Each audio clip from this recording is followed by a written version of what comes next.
National Disaster Resilience Month, July 12, 2026.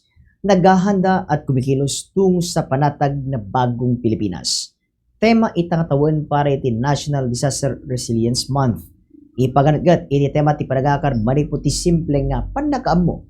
May naig karagiti didigra ngagturong iti nasapsapa ni basar iti sensya ken idauluan iti komunidad dagiti addang. May kanimportansya ti panagkaykaysa ken panagtitinulong ti entero nga pagilyan tapnon makabukal ti komunidad nga nakasagana natibker ken kabalan na ti makaadaptar kaday ti naduma-duma karit ken didigra iti entero nga pagilyan.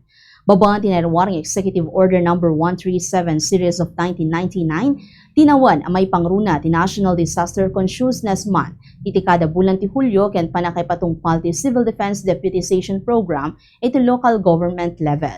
Ngem kadagiti na palpalabas ket nangiyolog ni dati nga Presidente Rodrigo Duterte, ti Executive Order No. 29, amang baliw iti National Disaster Consciousness Month ket agbali nga National Disaster Resilience Month.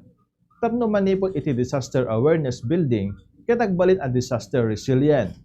Ti selebrasyon ket ipaayan na dagiti local government agency ken local government units iti naan-anay a panawen tapno may patungpalda dagiti disaster awareness campaigns. Timet Civil Defense Deputization Program ket bilinen na dagiti Civil Defense Deputized Coordinators wenno tanggol patrols at ikang runaan nga akemda ket mangirugi kadagiti programa, proyekto ken aktibidad ti civil protection ket disaster management. May paganetgat babaen ti National Disaster Resilience Month iti kinapateg ti disaster resilience ti abilidad dagiti umili, komunidad, organisasyon ken pagilyan ang makaadaptar ken makarekobre manipod ti epekto ti didigra babaen ti effective risk management. Sagudayan ti Republic Act No. 10121 wenno ti Philippine Disaster Risk Reduction and Management Act of 2010. Maibilin kadagiti National Disaster Risk Reduction and Management Council ang mga ramid iti National Disaster Risk Reduction and Management Framework ang mga ipaay iti komprehensibo, all hazards, multi-sectoral, interagency and community-based approach iti DRRM. Lupay kasta ti National Disaster Resilience kat ipangunaan dagiti Pilipino iti entero pagilyan.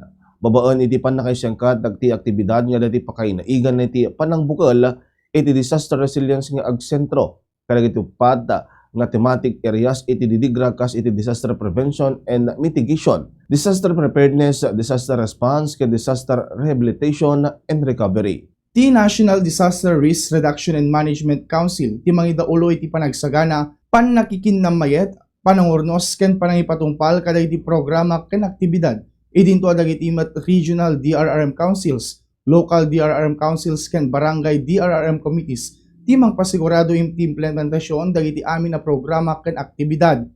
Kas paset ti panangrambak ti National Disaster Resilience Month ti NDRRMC. Awagan na dagiti amin stakeholder tapno suportaran dagiti programa ti gobyerno tapno disaster resilient ket pangrugyan ti makabulan a selebrasyon.